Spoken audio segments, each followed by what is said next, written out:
Right now, hundreds of feet below the Luzon Strait, a silent game of cat and mouse is determining the fate of the South China Sea. Somewhere in that black water, a submarine is trying to disappear. And somewhere above it, a chain of sensors, ships, and aircraft is trying to make sure it can't. There are no missiles firing, no headlines breaking, no satellite images circulating on the news. And that's exactly the point. This is a war that is designed to be invisible, fought not with explosions, but with sound, silence, and the physics of water itself. One wrong acoustic signature down there could be the trigger for an international incident. One successful undetected transit could shift the balance of power in the Indo-Pacific for a decade. And almost nobody is watching it happen. Today, we're going beneath the surface, literally, to understand the sensors, the tactics, and the technology that are turning the Luzon Strait into the most contested underwater chokepoint on Earth. To understand why this stretch of water matters so much, you have to understand what it actually is. The Luzon Strait sits between the northern tip of the Philippines and the southern coast of Taiwan. It's not one clean gap. It's a scattered chain of smaller channels, the most important of which is the Bashi Channel. Geographically, it is one of only a handful of places on the planet where a vessel can move directly between the shallow, semi-enclosed waters of the South China Sea and the vast, deep expanse of the Philippine Sea and open Pacific. That alone would make it strategically important. But what makes it a submarine commander's dream and a naval planner's nightmare is what's happening underneath the surface. The seafloor here plunges dramatically, in places dropping to depths of several thousand meters within a relatively short horizontal distance. That kind of extreme bathymetry creates underwater canyons, ridgelines, and basins that can mask a submarine's acoustic signature, breaking up and scattering sound waves before they ever reach a listening sensor. Then there's the water itself. The Luzon Strait sits at the boundary of several different water masses, each with different temperature and salinity profiles. Where warm surface water meets colder water below, you get what's called a thermocline, a boundary layer where sound waves bend, refract, and sometimes get trapped entirely. Submarine crews have understood for generations that diving beneath a strong thermocline can effectively cloak a vessel from sonar operating above it. In the Luzon Strait, these thermal layers aren't static. They shift with the seasons, with internal tides, and with massive underwater waves generated by the strait's unique currents. That constantly changing acoustic environment makes it exceptionally difficult to build a permanent, reliable picture of what's moving through the water. Add all of that together, extreme depth, complex seafloor terrain, and a shifting, layered water column, and you get a corridor that is close to acoustically ideal for a vessel trying to move undetected. Now, overlay the geopolitics. For the Chinese People's of Liberation Army Navy, the Luzon Strait is one of the primary gateways out of the South China Sea and into the deep Pacific.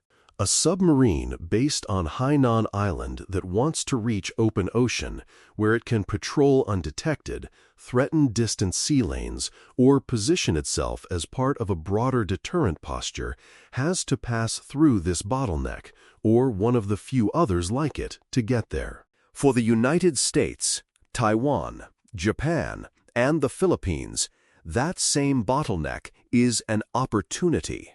If you can reliably detect and track what passes through the Luzon Strait, you gain enormous insight into the movements of an entire submarine fleet.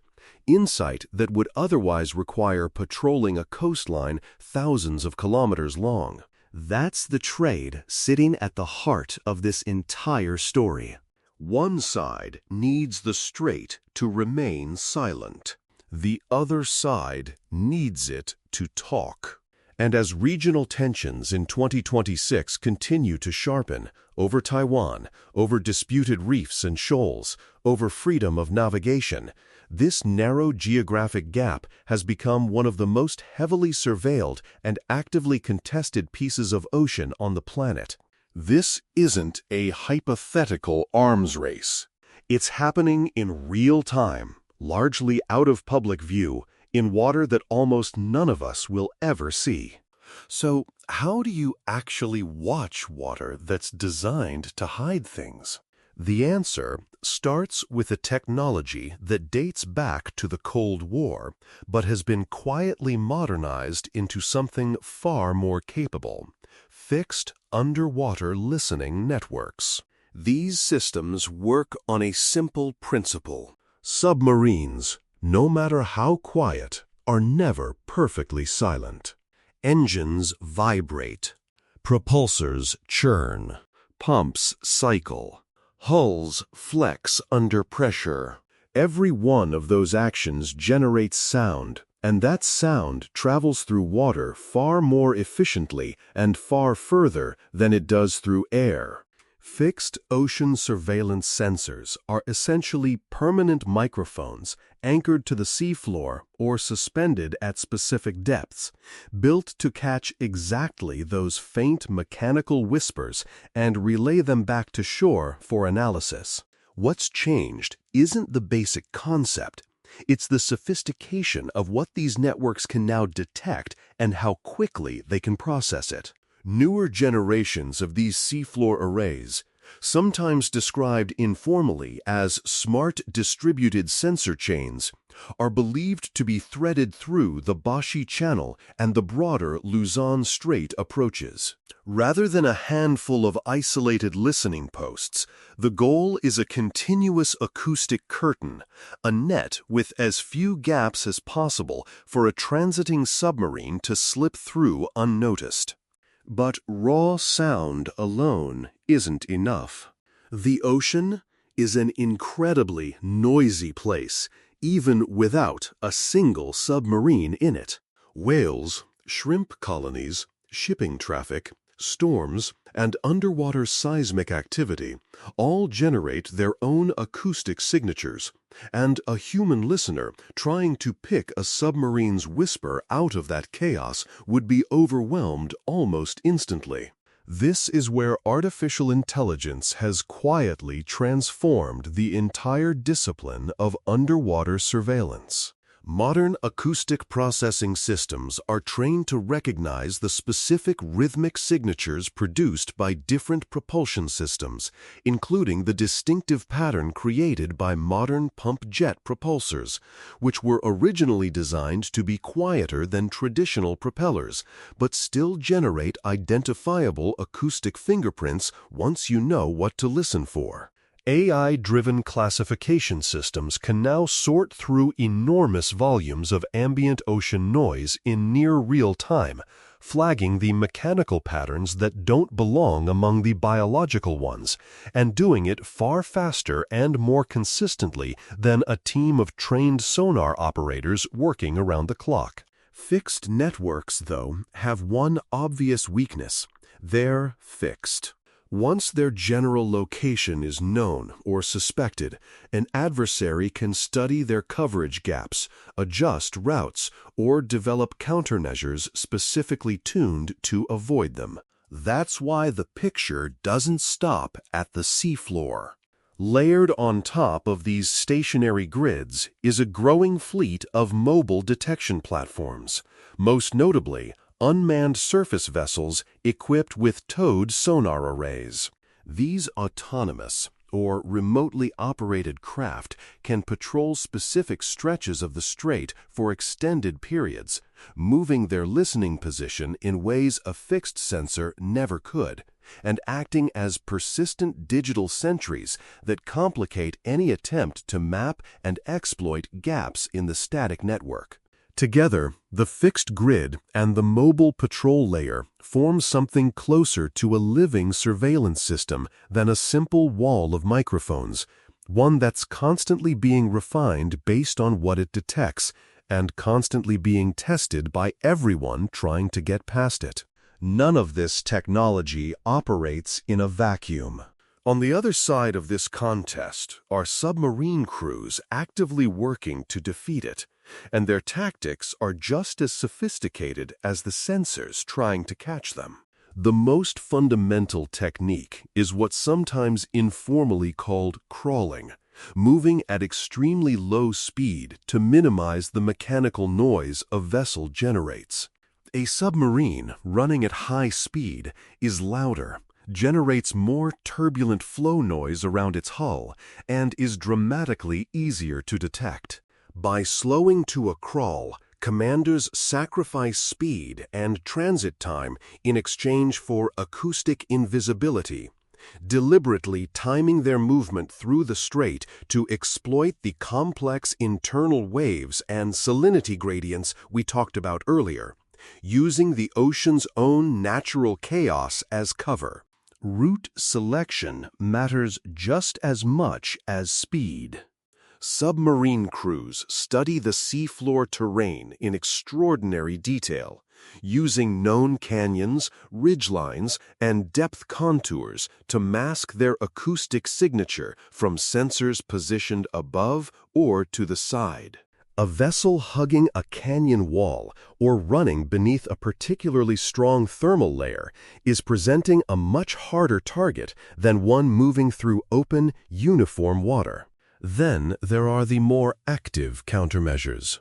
Modern submarines can deploy acoustic decoys, devices that either mimic a submarine's own signature to create false contacts elsewhere, or generate noise specifically designed to confuse and saturate a pursuer's sonar processing.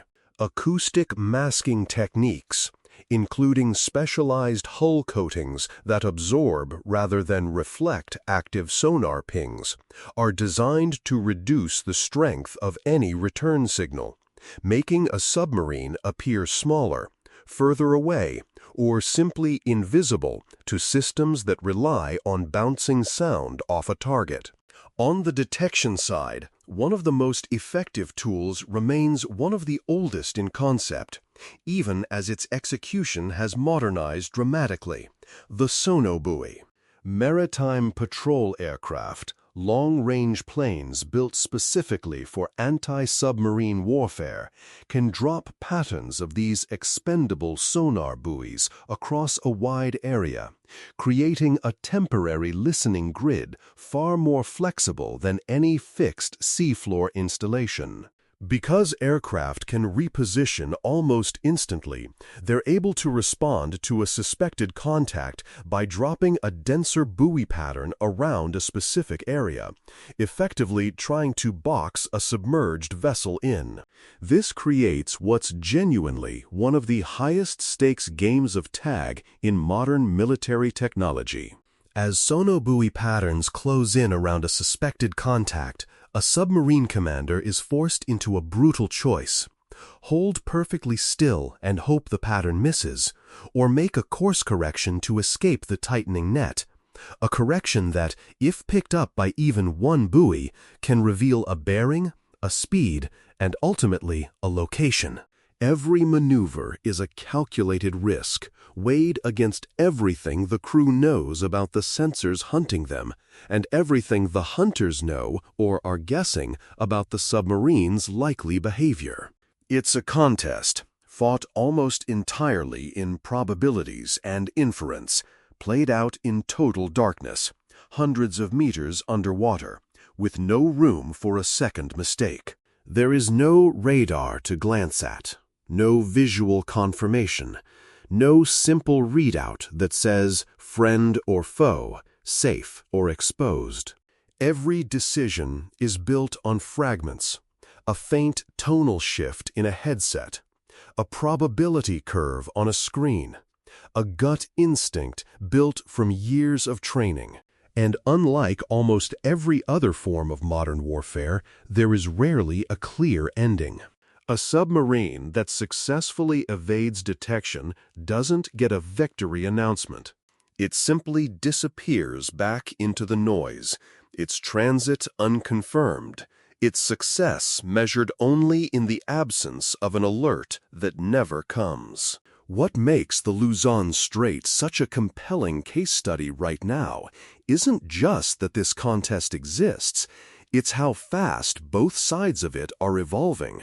On the stealth side, submarine building nations are investing heavily in next-generation acoustic coatings, specialized hull materials engineered to absorb active sonar energy rather than reflect it back toward a hunting vessel.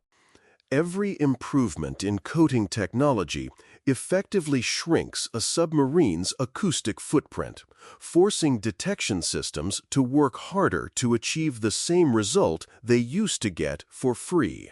On the detection side, that pressure has driven major investment in more sensitive sonar systems, particularly wide-aperture bow arrays, long, sensitive sonar sensors built into a ship's hull that can detect fainter signals across a broader range of frequencies and directions than older, smaller arrays.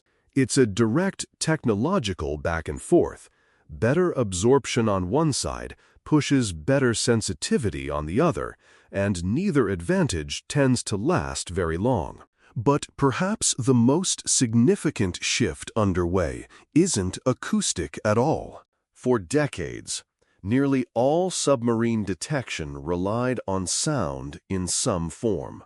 Now, a new category of non-acoustic detection is maturing rapidly: quantum gravimeters.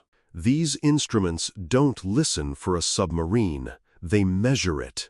A submarine's mass moving through the water creates an infinitesimally small but physically real disturbance in the local gravitational field. Quantum gravimeters are sensitive enough to detect that disturbance, meaning that in theory they could locate a submarine regardless of how quiet its engines are or how well coated its hull might be. Acoustic stealth, no matter how advanced, does nothing to hide physical mass and displacement. If this technology matures into reliable, deployable systems, it could fundamentally undermine decades of investment in acoustic quieting, which is exactly why multiple regional powers are racing to develop and field it first. Alongside that, autonomous underwater vehicles are becoming a critical third leg of the detection network. Manned surface ships and aircraft are expensive to operate continuously and require rest, resupply, and rotation. Autonomous underwater vehicles don't. They can be deployed to patrol a specific stretch of the strait, gathering acoustic and environmental data around the clock for extended periods, providing a persistent, localized presence that manned platforms simply cannot sustain at scale. As regional navies race to expand their fleets of these systems, the underwater picture around chokepoints like the Luzon Strait is becoming denser, more continuous, and harder to evade with every passing year. This is, in every meaningful sense, an arms race, just one that almost nobody outside a handful of naval planning offices is watching unfold. There are no public test launches, no parades of new hardware, no press conferences announcing a breakthrough. Progress here is measured in classified trial runs, quiet procurement budgets, and incremental gains that only ever surface years later, if they surface publicly at all. And that secrecy is itself strategic. In a contest where the entire goal is to know more about your opponent than they know about you, revealing a new capability too early can be just as costly as failing to develop one in the first place. So why does any of this actually matter beyond the technology itself? Because control over underwater corridors like the Luzon Strait is directly tied to some of the highest stakes military capabilities that exist. Ballistic missile submarines are widely considered one leg of a credible nuclear deterrent, precisely because they're supposed to be nearly impossible to find, a survivable second strike capability that can't be eliminated in a first attack the way fixed land-based systems potentially can. But that deterrent value depends entirely on a submarine's ability to disappear. If a choke point like the Luzon Strait becomes reliably transparent to an adversary's detection network, the credibility of that entire deterrent posture starts to erode. The side that loses the ability to move undetected loses a significant piece of its strategic leverage. No missiles need to be fired for that shift in power to matter enormously. The same logic applies to conventional naval strategy. Reliable detection and tracking through a choke point like this provides the option to intercept, shadow, or, in a crisis scenario, interdict submarine transits, effectively giving one side the ability to impose a blockade on the other's undersea forces without a single shot being fired in peacetime. And this contest doesn't stay confined to submarines. The same waters, the same seafloor terrain, and increasingly the same sensor networks intersect with the broader infrastructure that the modern world depends on, including the undersea fiber optic cables that carry the overwhelming majority of global internet and financial data traffic. A region already this contested, this heavily censored, and this strategically vital naturally becomes a focal point for concerns that extend well beyond submarine warfare into the security of global trade and communications infrastructure more broadly. Which brings us to the actual stakes of everything we've covered today. Undersea warfare, unlike almost every other domain of modern conflict, rewards patience and punishes visibility. There are no dramatic images for the news to broadcast, no obvious escalation for diplomats to publicly condemn. It's a contest that rewards the side that can remain, in the fullest sense, heard but not seen, detecting everything while revealing nothing about its own capabilities in return. That's the real prize in the Luzon Strait. Not a single battle, not a single transit, but the accumulated strategic advantage of controlling the most important acoustic choke point in the Indo-Pacific. And as sensor networks grow denser, as artificial intelligence gets better at picking a submarine's whisper out of the noise, and as entirely new physics-based detection methods like quantum gravimetry mature, that advantage is going to keep shifting, quietly, continuously, and almost entirely out of public view. The Luzon Strait won't make headlines the way a missile launch or a naval standoff would. But make no mistake, what happens in that water, hundreds of feet below the surface, may end up shaping the balance of power in the Pacific more than almost anything happening above it. If you found this breakdown valuable, make sure to subscribe, because we're covering the technology and strategy shaping the world's most contested choke points every week. Drop a comment below. Do you think acoustic stealth can survive the shift toward non-acoustic detection like quantum gravimetry?